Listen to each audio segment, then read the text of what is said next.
What happened with my very first World Coin submission to PCGS? I've sent World Coins to NGC, but this is the first time I've ever sent this many World Coins to PCGS or any grading company at one time. So we're going to take a look at this. Steve and Andy has kind of opened up some doors a little bit here and there of interest as far as, what would I get out of some of these coins? I'd have nice coins, nice World Coins just laying around. And I had a couple of my cherry picked over the years, and I thought, why not just send them off? Let's just see what happens. Andy had a couple coins or some coins he wanted to have graded as well. And then Steve had one. So I said, okay, let's just try this. Let's just send it off. Now this submission, it cost a good amount of money. It's not cheap to have coins graded, and this was just a test run, not really to make money, but just to get coins authenticated, coins to see what grade they would be, how PCGS would treat the grades, because these are all different designs. Some of them were struck on screw presses. So, it's a little bit different of a grading scale here.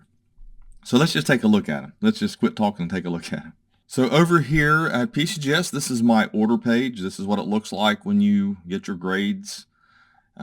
What PCGS does, they'll charge your card, and when they charge your card, you can hop on over there and take a look, because more than likely your grades are going to be posted really quick. So what happened? We submitted these coins. We'll take a look at the images of them.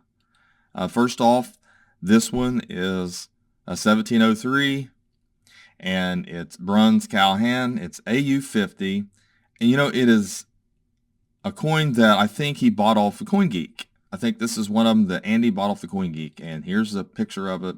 It's just a beautiful coin. It's a different design. I'm not sure exactly if he bought this at the coin show or off the CoinGeek, but one of these I know for sure he bought off the CoinGeek. If you don't know his channel, it's a really good channel. I recommend doing business with the Ben and also watching his videos. But it is a really nice coin. I really like it. The design, it's just different. Then we had a Thaler, whatever you want to call it, the 1768. It's from Nuremberg, and it got extra fine 45. And this is probably my favorite coin that we sent off out of this submission. I love the scenes. German state coins, I love the way the designs are very appealing.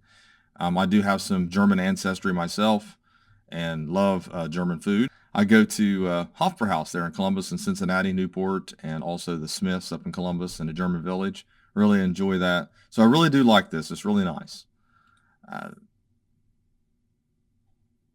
It's really intricate, and the design. Wouldn't be a bad idea to maybe even collect some of these myself. Then we have a 1735. This is a pillar dollar. This came into the coin shop. It's an 8 real. It received extra fine details, and he was worried a little bit about it being authentic. And I told him, I said, it looks authentic to me. It's just got some issues. And he took it to the coin show, and it was also verified at the coin show. And he said, well, you know what? I want to send it off. So he sent it off. I gave him a good deal on it here at the coin shop. I mean, Andy does a lot of work for me. Really good to work with. And he really is my right-hand guy. So anyways, it did receive a genuine grade, and he's very happy, and probably one of the few pillar dollars that came into the coin shop. I don't think I've probably had maybe but one other. Then we have an 1821. This is another 8 real. It's got a variety. It's Calico 1465. It's from Mexico. Extra fine details. He was happy to get the genuine on this one as well. And as you can see, it's a really nice coin. Intricate details. It's kind of an odd looking bust, but it's antique. It says antique. It says history. All these coins say that. They've got the details. You just don't see coins like this anymore. And I wish we did. I wish coins were more like this, more traditional, or at least for what we think of as older coins. Then we have an 1840. This is also from Mexico. This is another 8 real. You call it it's Liberty Cap, whatever. Extra fine 40. And this one was problem free, which is really good. If you notice the population of one on the 5 or higher, a lot of these coins are worth anywhere from $100 up to $400. That's the value of these. Really, world collecting hasn't really caught on in the United States. There's not a lot of values out there for things. The NGC has world coin values. You can look these up. Sometimes you go to heritage auctions, eBay sold. Sometimes you have to do that.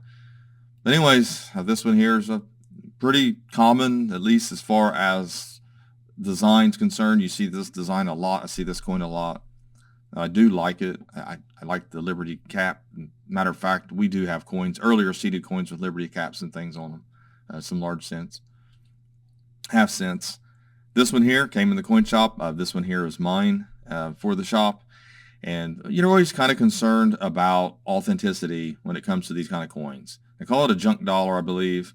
It's a China Republic and 1934. Extra fine details. It did get the damage. I really wasn't sure about the damage. I knew that it'd be cleaned. Maybe this right here is the damage on the rim. But anyways, it's not a bad looking coin. It would probably be problem free to most people. Just a little bit of damage on the rim, it looks like. There's some really good images of these coins, by the way. So this one has, and I didn't really talk much about populations. It doesn't even have any population on these. This one here is 1917 Costa Rica AU55. The mintage was 400,000 and a population of 1, none higher. So is this the finest known? Probably not. I don't know. But here's the coin up close. Like I said, it's got the little ship here. It's kind of cool, the little shield. Not as intricate as the others, but in its own right, it has a design that's pleasing aesthetically. Then we have this one. This is another one of mine that I just put back. I thought, why not? Why not send this off? It came in a collection. It was really nice. I was worried about it having artificial toning. But they graded it Mint State 62 brown, population of 8. And it's what it looks like. And I really like the Canadian large cents. This is $18.99. I do love the details of this, the Victorian style look. I do enjoy. These are very pleasing. And you find, especially when you find them in AU and up, Mint State is really nice. And then finally, this one here, I've had sitting around for probably 2 or 3 years. And I picked it out because it caught my eye. It is a very attractive coin. It's a half cent. It's from Nova Scotia, 1864. And Nova Scotia, obviously, I watch Oak Island, and I have a little connection in my brain to this. And I just thought this was a really cool coin. And I thought, I'm going to send this off with the rest of them, and here's what it looks like. I was worried that there might be some scratching here, and might get penalized for that, but it didn't.